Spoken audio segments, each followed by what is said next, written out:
Hi friends, good evening to every one. இன்றைக்கி நம்ம ஒரு இன்ட்ரெஸ்டிங்கான டாபிக் பற்றி பார்க்க போகிறோம். அது என்ன டாபிக் அப்படின்னு கேட்டிங்கன்னா, what is mean by vampire, இரத்த காட்டேரி. அதை பற்றி தான் இன்றைக்கி நம்ம பார்க்க போகிறோம். வாங்க வீடியோக்குள்ளே போகலாம். வேம்பயர், இரத்த காட்டேரி குறித்த கதைகளும் அறிவியல் விளக்கமும். இரத்த காட்டேரி ஒரு பழங்கால புராண உயிரினம் என்றும் அது உயிருள்ளவர்களின் இரத்தத்தை குடித்து அதன் மூலம் உயிர் வாழ்வதாகவும் கருதப்படுகிறது. உலகெங்கிலும் உள்ள பல்வேறு கலாச்சாரங்களில் வேம்பயர் எனப்படும் இரத்த காட்டேரி பற்றிய துணுக்கு கதைகள் பதிவு செய்யப்பட்டுள்ளன. ஆனால் 18ஆம் நூற்றாண்டில் இது போன்ற வினோத சம்பவங்கள் பற்றி தகவல் பரவிய போது மேற்கு ஐரோப்பாவில் வேம்பயர் என்ற சொல் பிரபலமடைந்தது. செர்பியாவில் 18ஆம் நூற்றாண்டின் முற்பகுதியில் 10க்கும் மேற்பட்ட மக்கள் மர்மமான முறையில் இறக்கத் தொடங்கினர். பக்கத்து வீட்டில் இறந்து போன நபர்களால் அவர்கள் அனைவரும் வேட்டையாடப்பட்டதாகவும் அவர்கள் இறப்பதற்கு சற்று முன் மூச்சு திணறல், வேகமாக மூச்சு விடுவது போன்ற பிரச்சனைகளால் பாதிக்கப்பட்டதாகவும் கூறப்படுகிறது. குறிப்பாக செர்பியாவில் தெற்கில் உள்ள மெட்வெட்ஜா மற்றும் வடகிழக்கில் உள்ள கிசில்ஜெவோ ஆகிய 2 சிறிய கிராமங்கள் இந்த வதந்திகளின் மையங்களாக இருந்தன. இந்த கிராமங்கள் சுமார் 200 கிலோமீட்டர் தொலைவில் அமைந்திருந்தன. ஆனால் 10 ஆண்டுகளில் ஒரே மாதிரியான வினோதமான சம்பவங்கள் 2 கிராமங்களிலும் பதிவாகின. இந்த விஷயம் மக்கள் மத்தியில் பரவியது. அதன் விளைவாக இந்த வினோத மரணங்களுக்கு என்ன காரணம் என்று விசாரிக்க ஆஸ்திரிய மருத்துவர்கள் அங்கு அனுப்பி வைக்கப்பட்டனர்.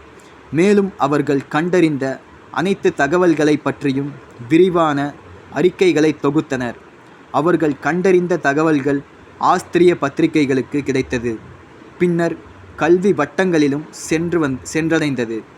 ஜெர்மன் வரலாற்றாசிரியர் தாமஸ் எம்போன் vampires the origin of the European myth எனும் புத்தகத்தை எழுதியவர் ஆவார்.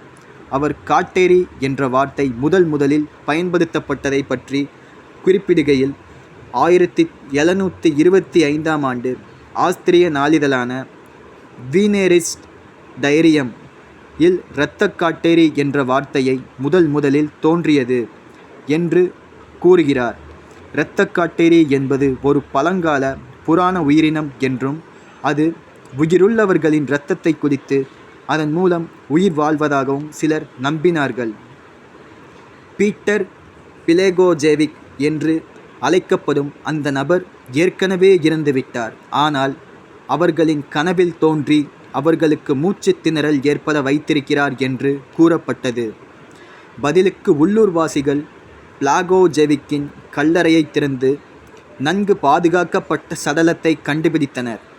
அது பிசாசின் அழிக்கும் தொழிலின் ஆதாரமாக கருதினார்கள். அந்த சடலத்தின் முகம், கைகள் மற்றும் கால்கள் உட்பட முழு உடலும் மிகவும் பத்திரமாக அடக்கம் செய்யப்பட்டிருந்தது.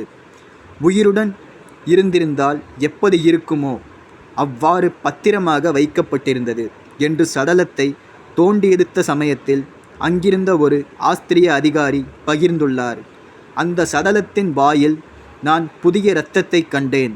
அது எனக்கு ஆச்சரியமாக இருந்தது.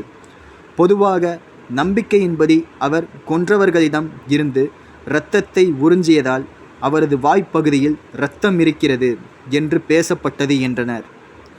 அயர்லாந்தின் தலைநகரமான டப்ளினில் உள்ள ட்ரினிட்டி கல்லூரியைச் சேர்ந்த பேராசிரியர் கிளௌமென்ஸ் ரத்னர் ஆஸ்திரிய மருத்துவர்கள் கல்லறைகளை திறந்து உள்ளூர் மொழிபெயர்ப்பாளர்களிடம் என்ன நடந்தது என்பதை புரிந்து கொள்ள பேசியபோது இரத்த காட்டேரி என்ற வார்த்தை தோன்றியிருக்கலாம் என்று நம்புகின்றனர்.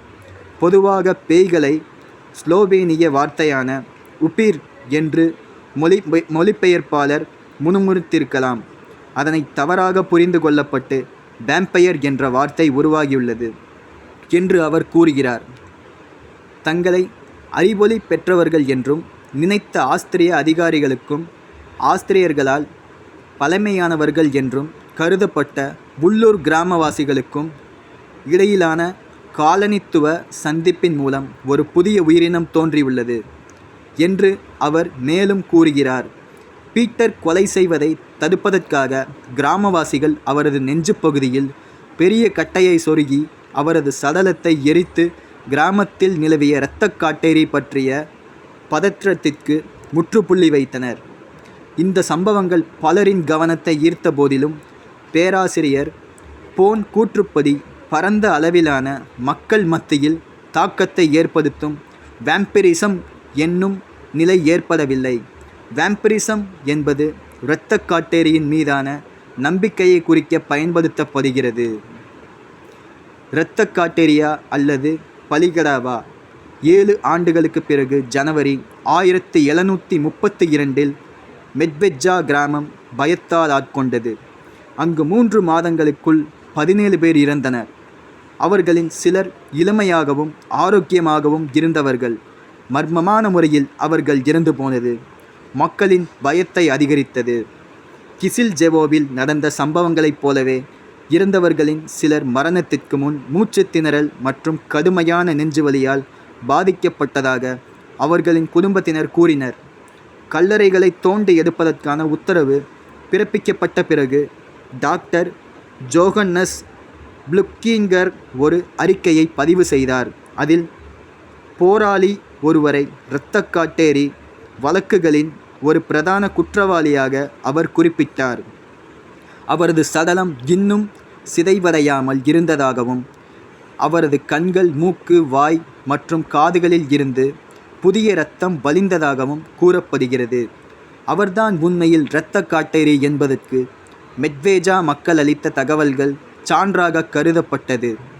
பீட்டர் என்பவரின் சடலத்திற்கு செய்ததை போலவே அவர்கள் இந்த நபரின் இதயத்தில் ஒரு கட்டையை செருகி பின்னர் உடலை எரித்தனர். உயரமான பகுதியில் இருந்து விழுந்து இறந்த இந்த மனிதனின் வாழ்க்கை மற்றும் விதியை பற்றி அதிகம் அறியப்படவில்லை. ஆனால் கிராமவாசிகளின் அவரை பலிகாடாகவே மாற்றினர் என்று தாமஸ் போன் தனது புத்தகத்தில் எழுதியுள்ளார். அந்த நபர் கோசோவோவிலிருந்து வந்த அல்பேனியா நாட்டைச் சேர்ந்த அர்னாட் பால்வே என கண்டறியப்பட்டுள்ளது.